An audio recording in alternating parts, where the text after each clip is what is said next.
বিক্রিয়া। তো এইগুলো আমরা আজকে করে আমাদের যে অধ্যায় হ্যালো অ্যালকেন হ্যালো অ্যারিন তা আমরা সমাপ্ত করব। ঠিক আছে, তো প্রথমেই আমরা কিছু বৈশিষ্ট্য সম্পর্কে আলোচনা করে নিই। ইলেকট্রোফিলিক সাবস্টিটিউশন সম্পর্কে।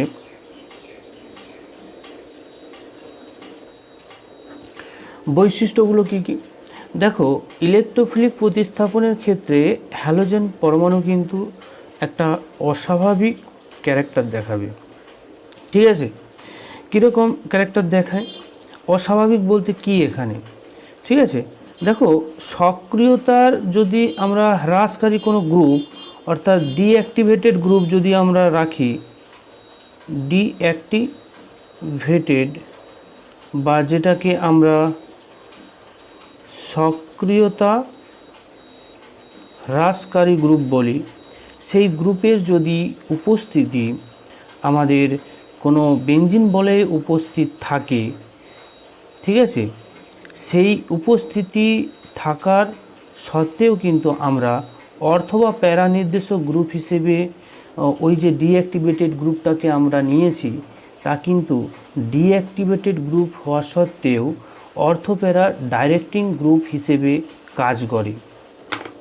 তো এখানে এই জায়গাটা আন্ডারলাইন করলাম, ইম্পর্টেন্স। ওকে, ঠিক আছে, তো এখানে এর কারণটা কি? এই রকম অস্বাভাবিক আচরণের কারণ আমরা দেখব।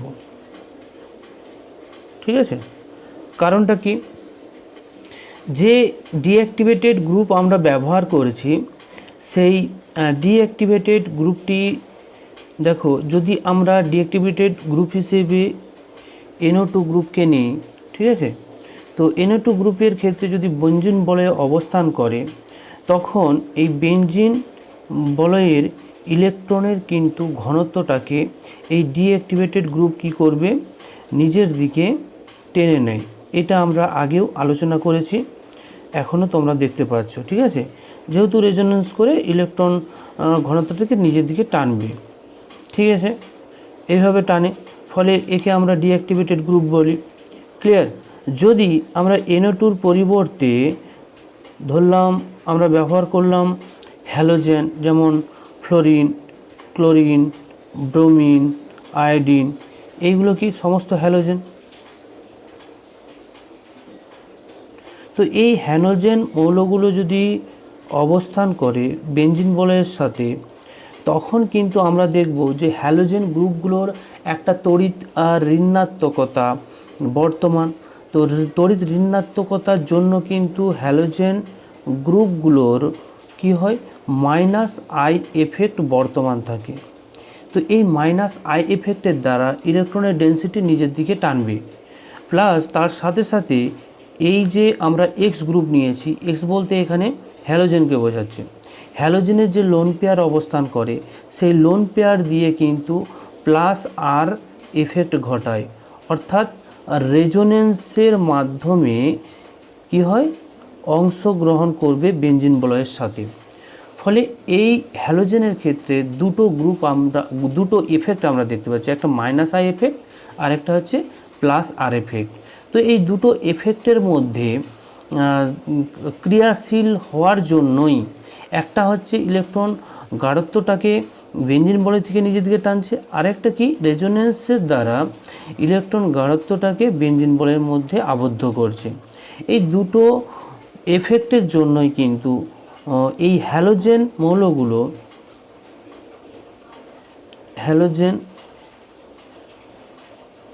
মৌলগুলি বেঞ্জিনের অর্থ ও প্যারা পজিশনে অর্থাৎ অবস্থানে ইলেকট্রন ঘনত্বকে কম পরিমাণ হ্রাস করে, যার জন্যই এই ক্ষেত্রে অস্বাভাবিকতার একটা চরিত্রও দেখায়, যার জন্য অর্থ প্যারা নির্দেশক গ্রুপ হিসেবে কাজ করে। বোঝা গেল। হ্যালোজেনেশনের ক্ষেত্রে দেখবে যদি আমরা ক্লোরিনের উপস্থিতিতে অর্থাৎ ক্লোরোবেনজিন যদি নিই, ক্লোরোবেনজিন,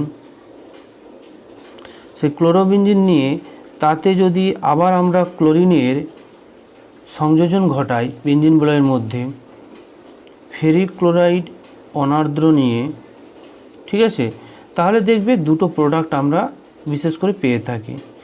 এক হচ্ছে প্যারা পজিশনে ক্লোরিন ঢুকবে আর অর্থ পজিশনে ক্লোরিনের অবস্থান ঘটবে। তো এইখানে দুটো প্রোডাক্টের একটা পার্সেন্টেজ উৎপন্ন হয়। তো সেই পার্সেন্টেজের দিক থেকে দেখলে প্যারা পজিশনটা হবে মেজর প্রোডাক্ট আর অর্থ পজিশনটা হবে মাইনর প্রোডাক্ট, ঠিক আছে। তো এই মেজর মাইনর হওয়ার কারণ এদের হচ্ছে প্লাস আর হচ্ছে মাইনাস আই এফেক্ট কম্বাইন্ডলি কাজ করার জন্য এদের এই অস্বাভাবিক আচরণ দেখা যায়। যদি আমরা নাইট্রেশনের ক্ষেত্রে দেখি,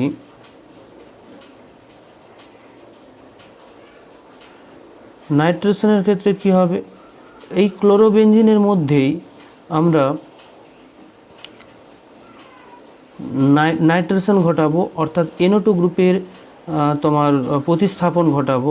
তাহলে আমরা কনসেন্ট্রেটেড নাইট্রিক অ্যাসিড এবং তার সাথে সাথে কনসেন্ট্রেটেড H2SO4 যেটাকে আমরা মিক্সড অ্যাসিড বলি দিয়ে যদি বিক্রিয়া ঘটাই, তাহলে মেজর প্রোডাক্ট হিসেবে অর্থোনাইট্রোক্লোরিন, তোমার হচ্ছে অর্থোনাইট্রো না, প্যারা ক্লোরো নাইট্রোবেনজিন, এটা মেজর প্রোডাক্ট হয়ে যাবে।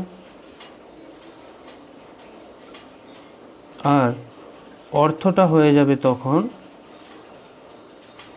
গৌণ বা মাইনর, ঠিক আছে। তো এইভাবে আমরা নাইট্রেশন করলাম। যদি আমরা সালফোনেশন করি,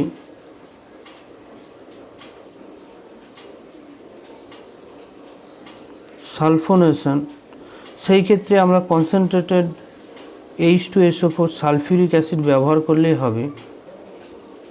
কনসেন্ট্রেট বা গাঢ় সালফিউরিক অ্যাসিড দিয়ে অল্প যদি হিট দিই, তাহলে কিন্তু আমাদের মুখ্য প্রোডাক্ট হিসেবে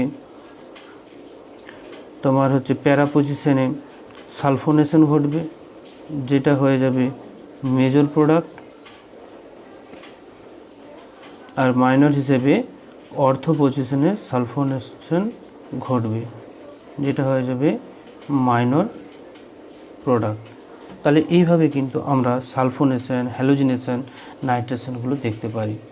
এরপর আমরা জানব ফ্রিডেল-ক্রাফট বিক্রিয়া। ফ্রিডেল-ক্রাফট বিক্রিয়া আমরা দুটো পর্যায়ে ঘটে।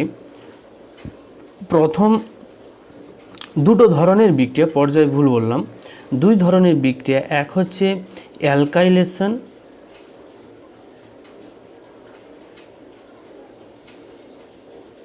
অ্যালকাইনেশন বিক্রিয়া, যেখানে ক্লোরোবেনজিন আমরা নিচ্ছি একটা হ্যালো অ্যারিন, ঠিক আছে, ক্লোরোবেনজিন নিলাম, তাতে আমরা অ্যালকিল ক্লোরাইড এবং অনার্দ্র অ্যালুমিনিয়াম ক্লোরাইডের উপস্থিতি যদি হিট করি, তাহলে কিন্তু আমরা দেখব এইখানে অ্যালকিল গ্রুপ বেনজিন বলয়ে যুক্ত হচ্ছে। সেটা অর্থ পজিশনে যুক্ত হতে পারে, আবার প্যারা পজিশনেও কিন্তু অ্যালকিল গ্রুপ যুক্ত হতে পারে। যখন অর্থ পজিশনে মিথাইল গ্রুপ ঢুকছে, তখন সেটাকে বলে অর্থ ক্লোরোটলুইন।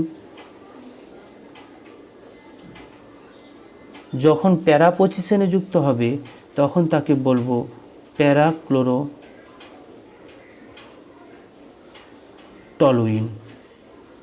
ঠিক আছে।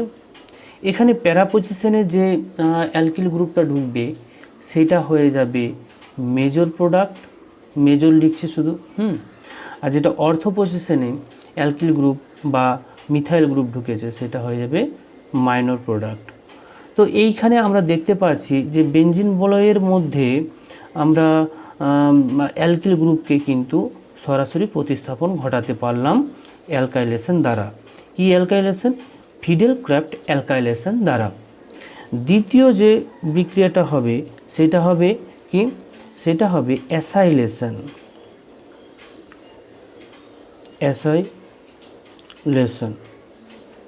অ্যাসাইলেশনে কি হয়? আমরা হ্যালোঅ্যারিন নেব, সেই হ্যালোঅ্যারিনে আমরা যদি অ্যাসিটাইল ক্লোরাইডের বিক্রিয়া ঘটাই, অনার্দ্র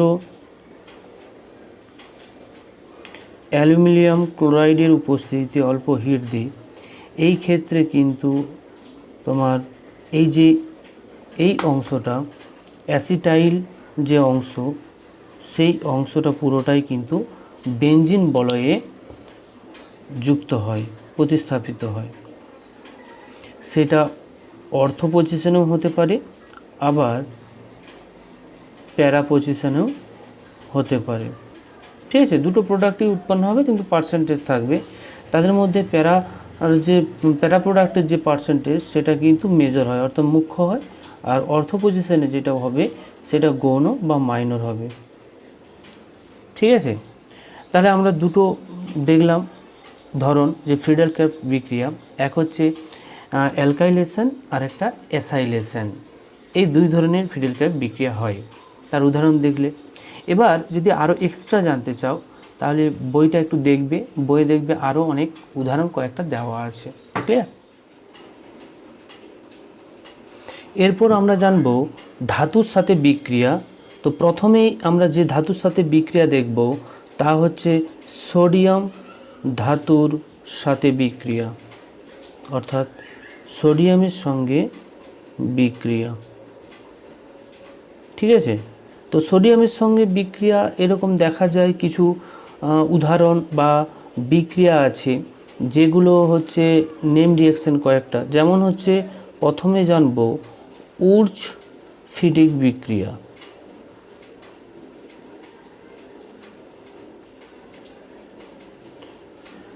এখানে উর্জ আর ফিডিক দুজন বিজ্ঞানী এই তোমার বিক্রিয়াটিকে আবিষ্কার করেছিলেন, তার নাম অনুসারেই কিন্তু উর্জ ফিডিক বিক্রিয়া হয়েছে। এই ক্ষেত্রে কি হয়? হ্যালো অ্যালকেন আমরা ব্রোমোবেনজিন নিয়ে নিচ্ছি, সেই ব্রোমোবেনজিনে আমরা যদি ইথাইল ব্রোমাইড এবং 2 অণু সোডিয়াম নিয়ে যদি আমরা ইথারের উপস্থিতিতে বিক্রিয়া করি তাহলে কিন্তু আমরা ইথাইল বেনজিন অর্থাৎ অ্যালকিল বেনজিন উৎপন্ন হতে প্রোডাক্ট হিসেবে দেখব। ঠিক আছে, আর সোডিয়াম ব্রোমাইড বা সোডিয়াম হ্যালাইড উৎপন্ন হবে 2 অণু। তো এইখানে আমরা দেখতে পাচ্ছি যে অ্যালকিল বেনজিন উৎপন্ন হচ্ছে। ঠিক আছে, তাহলে এই যে অ্যালকিল বেনজিন উৎপন্ন হওয়া, অর্থাৎ এইখানে যে অ্যালকিল গ্রুপ, ঠিক আছে, পুরো অ্যালকিল গ্রুপটা কিন্তু এখানে প্রতিস্থাপিত হচ্ছে ব্রোমিনের স্থানে। তো এই বিক্রিয়াটিকে আমরা বলবো উর্জ ফিডিক বিক্রিয়া। তো এখানে একটা জিনিস নোট করে রাখবে, কি জিনিসটা কি? যে বেনজিন বলয়ের রৈখিক পার্শ্ব শৃঙ্খলের সহজে কিন্তু এই যে বেনজিন বলয়, এই বেনজিন বলয়ের মধ্যে সহজে পার্শ্ব শৃঙ্খল যুক্ত কোনো অ্যালকিল গ্রুপ কিন্তু প্রতিস্থাপন করা যায় কেবলমাত্র উর্জ ফিডিক বিক্রিয়া দ্বারা, যেটা কিন্তু ফিডেল ক্রাফট বিক্রিয়ার সাহায্যে আমরা করতে পারি না। তাহলে কিন্তু এটা কিন্তু উর্জ ফিডিক বিক্রিয়ার একটা ইউটিলিটি বলতে পারো, যে বেনজিন বলে রৈখিক পার্শ্ব শৃঙ্খলযুক্ত যে কোনো অ্যালকিল গ্রুপকে সহজে প্রতিস্থাপিত করতে পারছি, কিন্তু ফিডেল ক্রাফট বিক্রিয়ার ক্ষেত্রে আমরা দেখে এলাম সেইভাবে পার্শ্ব শৃঙ্খল যুক্ত করতে পারছিলাম না। ঠিক আছে, এটা কিন্তু একটা ইউটিলিটি উর্জ বিক্রিয়া। এরপর আমরা জানবো ফিডিক বিক্রিয়াটা কি। দেখো, ফিডিক বিক্রিয়ার ক্ষেত্রে কি হয়, ইথার দ্রবণের মধ্যে আমরা যদি হ্যালো অ্যারিন এবং ধাতব সোডিয়ামকে বিক্রিয়া ঘটাই, সেই ক্ষেত্রে কিন্তু বাইফিনাইল আমরা গঠন করতে পারি। কিভাবে? দেখো, ফিডিক বিক্রিয়ার ক্ষেত্রে হ্যালো অ্যারিন আমরা হ্যালো ব্রোমাইড নিয়ে নিচ্ছি, ঠিক আছে, এই তোমার ব্রোমোবেনজিন নিয়ে নিচ্ছি। তো ব্রোমোবেনজিন নিলাম এবং 2 অণু সোডিয়াম নিয়ে যদি আমরা বিক্রিয়াটা ঘটাই সেই ক্ষেত্রে আমাদের উৎপন্ন হবে অবশ্যই কিন্তু ইথার দ্রবণে, ঠিক আছে, ইথার দ্রবণে যদি বিক্রিয়া ঘটায় তাহলে আমাদের বাইফিনাইল উৎপন্ন হবে, বাইফিনাইল।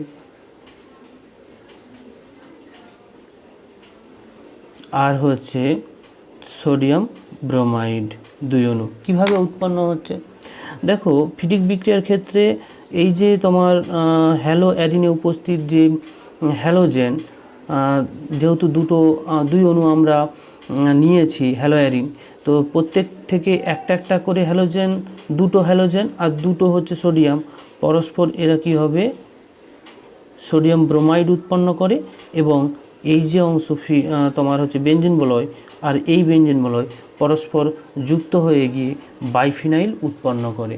তো এই বিক্রিয়াটিকে আমরা বলবো ফিডিক বিক্রিয়া। আমরা জানবো উলম্যান বিক্রিয়া। উলম্যান বিক্রিয়ায় অ্যাকচুয়ালি কী হয় দেখো, কপার ধাতুর সঙ্গে হ্যালো অ্যারিনের বিক্রিয়া ঘটবে।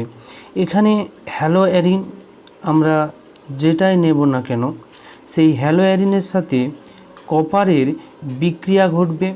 2 অণু হ্যালো অ্যারিন এবং 2 অণু কপার বিক্রিয়া করবে অল্প উত্তাপে, বিক্রিয়া করে ঠিক তোমার হচ্ছে ফিডিক বিক্রিয়ার মতো বাইফিনাইল যৌগ উৎপন্ন করে, ঠিক আছে। তো বাইফিনাইল যৌগ উৎপন্ন করবে আর এখানে যে কপার ব্রোমাইড 2 অণু উৎপন্ন হয়, ঠিক আছে, কপার ব্রোমাইড বলছি হ্যালাইড, ক্লিয়ার। এখানে এক্স হিসেবে আমরা হ্যালোজেনকে ধরি। যদি আমরা একটা উদাহরণ দেখি, আয়োডোবেনজিন 2 অণু কপার যদি আমরা হিট করি তাহলে কিন্তু বাইফিনাইল যৌগ আর কপার আয়োডাইড উৎপন্ন হবে 2 অণু, ঠিক আছে। তো এই বিক্রিয়াটাকে আমরা বলবো উলম্যান বিক্রিয়া, ক্লিয়ার। এরপরে আমরা ম্যাগনেসিয়াম ধাতুর সাথে যদি বিক্রিয়া দেখি,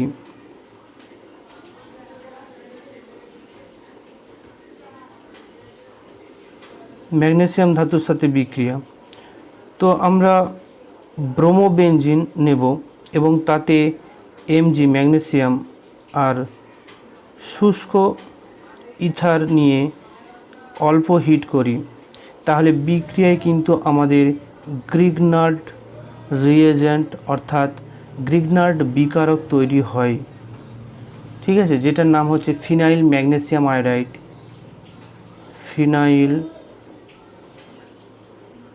ম্যাগনেসিয়াম আয়োডাইড, ঠিক আছে। এটা কিন্তু গ্রিগনার্ড বিকারক।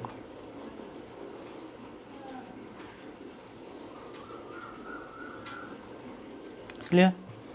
তাছাড়াও যদি আমরা আয়োডোবেনজিনকে নিয়ে করি সেই ক্ষেত্রেও কিন্তু একই হবে, শুষ্ক ইথার হিট দিলে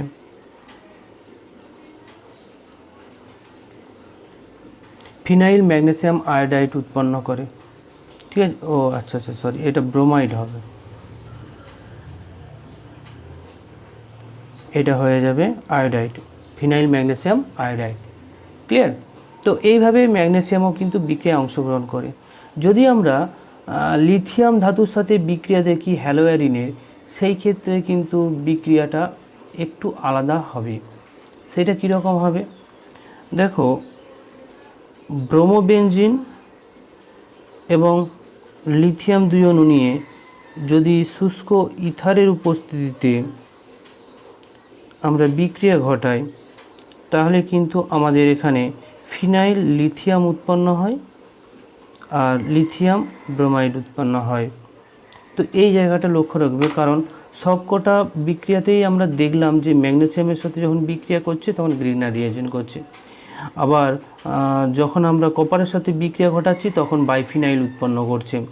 আবার যখন আমরা লিথিয়ামের সঙ্গে করছি তখন কিন্তু অন্যরকম, এখানে লিথিয়ামটাই সরাসরি প্রতিস্থাপিত হয়ে যাচ্ছে, তাই উৎপন্ন করছে ফিনাইল লিথিয়াম।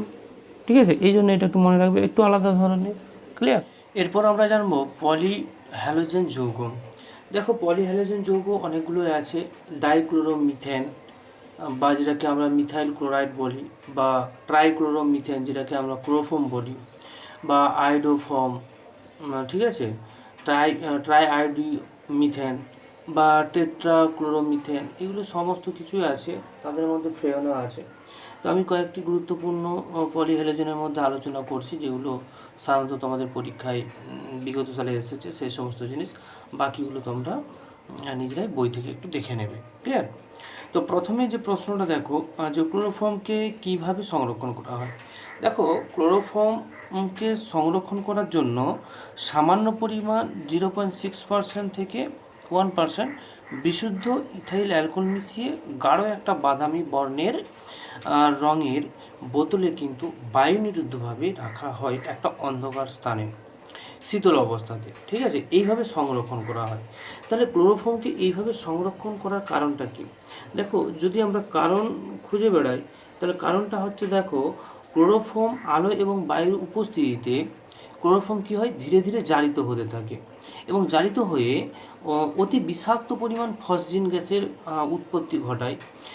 যে বিষাক্ত ফসজিন গ্যাস তোমার হচ্ছে ক্লোরোফর্মে উপস্থিত থাকলে, তা আমরা ল্যাবরেটরিতে কোনো কাজে যদি বোতলের মুখ খুলি, সেই ফসজিন গ্যাসে কিন্তু আমাদের ক্ষতি হয়, যার জন্যই আমাদের ক্লোরোফর্মকে এই নির্দিষ্ট উপায়েই কিন্তু সংরক্ষণ করে রাখতে হয়।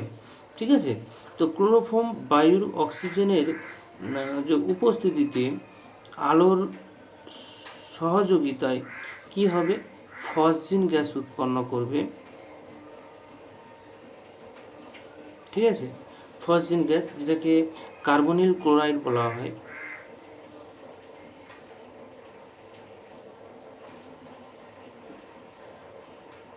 ঠিক আছে, আর হচ্ছে এই সেল উৎপন্ন হয়। তো এই ধীরে ধীরে জারণের ফলেই কিন্তু ফসজিন গ্যাস উৎপন্ন হয়। তাহলে আমাদের কি করতে হবে, ক্লোরোফর্মের যে জারণ বিক্রিয়া সেটাকে আমাদের করতে দেওয়া যাবে না। ঠিক আছে, অর্থাৎ জারণ বিক্রিয়াটাকে আমাদের স্টপ করতে হবে। তার জন্যই কিন্তু আমরা 0.6 থেকে 1% বিশুদ্ধ ইথাইল অ্যালকোহলের মিশ্রণকে আমরা ব্যবহার করি। তো ইথাইল অ্যালকোহলের মিশ্রণটা কিভাবে কাজ করবে, তো ফসজিন গ্যাস, ঠিক আছে, ফসজিনের সাথে 2 অণু ইথানল বিক্রিয়া করে এইখানে যে ক্লোরিনগুলো আছে না ফসজিন গ্যাসে, সেই ক্লোরিনের স্থানগুলোতে তোমার হচ্ছে প্রতিস্থাপিত হয়ে যায়। ঠিক আছে, ইথক্সি গ্রুপগুলো।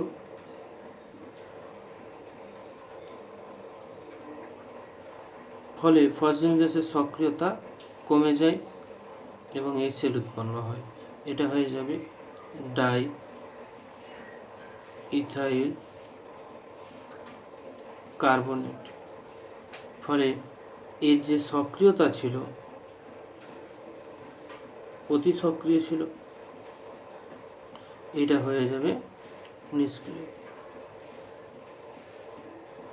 অর্থাৎ সক্রিয়তা থাকবে না, যেটাকে আমরা বলতে পারি নিষ্ক্রিয়। ঠিক বললে ঠিক হবে না, কম সক্রিয়। ক্লিয়ার? তো এইভাবেই কিন্তু আমরা ক্লোরোফর্মকে সংরক্ষণ করতে পারি। ক্লিয়ার? আচ্ছা, ফ্রেয়ন কি? ফ্রেয়নের ব্যবহার লিখো। ঠিক আছে, এটা একটা গুরুত্বপূর্ণ প্রশ্ন, এখান থেকে তোমাদের দেখবে পরীক্ষায় অনেক সময় আসে। ঠিক আছে, বিগত সালের কোশ্চেন দেখলে তোমরা বুঝতে পারবে। তো মিথেন বা ইথেনের সব হাইড্রোজেন পরমাণুগুলোকে যদি আমরা ক্লোরিন এবং ফ্লোরিন পরমাণু দ্বারা প্রতিস্থাপিত করি, ক্লোরিন এবং ফ্লোরিন পরমাণু দ্বারা প্রতিস্থাপিত করি, তখন কিন্তু আমরা ক্লোরোফ্লোরো যৌগ উৎপন্ন হয় দেখেছি, এবং সেই ক্লোরোফ্লোরো যৌগগুলোকেই আমরা মিলিতভাবে কিন্তু ফ্রেয়ন বলি। ঠিক আছে। বাণিজ্যিকভাবে ফ্রেয়নকে আমাদের বলা হয় সিএফসি অর্থাৎ ক্লোরোফ্লোরোকার্বন, ঠিক আছে, কারণ কার্বনের উপস্থিতি থাকবে এবং তার সাথে সাথে ফ্লোরিন থাকবে এবং তার সাথে সাথে ক্লোরিন থাকবে। যদি আমরা দেখি যে CH3, এটা তো মিথেন, মিথেনের সবকটা হাইড্রোজেন, 4টা হাইড্রোজেন থাকে। এই 4টা হাইড্রোজেনে যদি প্রতিস্থাপিত হয়ে যায় তাহলে সেটা উৎপন্ন হবে ফ্রেয়ন হিসেবে। অবশ্যই প্রতিস্থাপন যে হবে হাইড্রোজেন 4টা, তাদের মধ্যে মিনিমাম একটা ক্লোরিন, মিনিমাম একটা ফ্লোরিন থাকতে হবে, তাহলে যে যৌগগুলো উৎপন্ন হয় সেগুলোকে আমরা ফ্রেয়ন বলি। তো প্রথমত যখন একটা মাত্র ক্লোরিন থাকবে, 3টে ফ্লোরিন থাকবে প্রতিস্থাপিত হিসেবে, তখন তাকে আমরা ফ্রেয়ন 13 বলবো। আর যখন ফ্লোরিন দুটো থাকবে, ক্লোরিন দুটো থাকবে, একটা কার্বন থাকবে, তখন ফ্রেয়ন 12 বলবো। আর যখন ফ্লোরিন একটা, ক্লোরিন 3টে থাকবে, তখন ফ্রেয়ন 11 বলবো। তো এদের সহজে কিন্তু আমরা চাপ প্রয়োগ করে সাধারণ উষ্ণতাতে তা কিন্তু আমরা তরলে পরিণত করতে পারি, এটা একটা ভালো দিক। আর এদের ব্যবহার যদি দেখি, এদের ব্যবহারটা আরও সোজা। আমরা জানি এদের ব্যবহারটা কী বলতো, যে হিমালয় গ্রুপে যে রেফ্রিজারেটর, সেখানে তো সিএফসি ব্যবহার করা হয়, তাহলে সেখানে আমরা ফ্রেয়ন ব্যবহার করতে পারি, 1 নম্বর। দ্বিতীয়ত অ্যারোসল বা ফোম এর যে বোতল, যে প্রোপেলান্ট হিসেবে আমরা কিন্তু সেইখানে ফ্রেয়নকে ব্যবহার করি। এই কটা কোশ্চেনই তোমাদের দেখবে ফ্রেয়ন থেকে থাকে, ঠিক আছে। এরপর আমরা জানবো ডিডিটি এর সম্পূর্ণ নাম কি এবং এর প্রস্তুতি লিখো। ডিডিটি এর সম্পূর্ণ নাম হচ্ছে প্যারা প্যারা ডাইক্লোরো ডাইফিনাইল ট্রাইক্লোরো ইথেন, এটা আমরা জানি। আইপিএসি নামটা আমাদের জানতে হবে, যে 1,1 ট্রাইক্লোরো 2,2 4 ক্লোরোফিনাইল ইথেন, এই নামটা একটু ভালো করে রাখবে, ঠিক আছে। আর ডিডিটি এর যদি আমরা প্রস্তুতি দেখি তাহলে কি করব, ক্লোরোবেনজিন 2 অণু নেব, নিয়ে যদি আমরা ক্লোরাইডের সাথে বিক্রিয়া ঘটাই, কনসেন্ট্রেশন H2SO4 এর সহযোগিতায় হিট দিই, তাহলে এখান থেকে জল বেরিয়ে যাবে আর এরা পরস্পর যুক্ত হয়ে যায়, যুক্ত হয়ে ডিডিটি উৎপন্ন করে। ক্লিয়ার? তো আজকের আমাদের হ্যালো অ্যালকেন হ্যালো অ্যারিন অধ্যায় সমাপ্ত হলো। কিছু রূপান্তর করাবো, ঠিক আছে। আরও একটা ভিডিও তোমরা পাবে অবশ্যই। তো নেক্সট ভিডিওর জন্য অবশ্যই ভিডিওটিকে সাবস্ক্রাইব ও লাইক করবে। ওকে, থ্যাংক ইউ।